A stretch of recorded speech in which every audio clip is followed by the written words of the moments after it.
Hey, we're here at the Citrus Bowl, taking a look at all the refurbished work and the new construction work that's going on.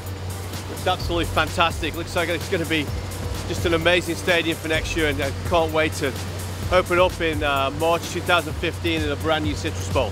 It's going to be great.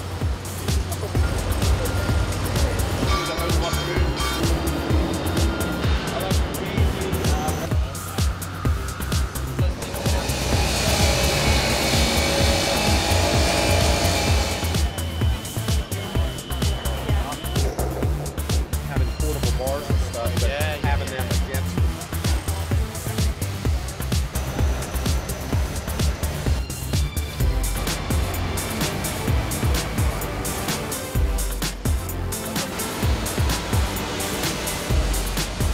Can't wait for March of 2015 when we fill this whole bowl for opening game. It's going to be great.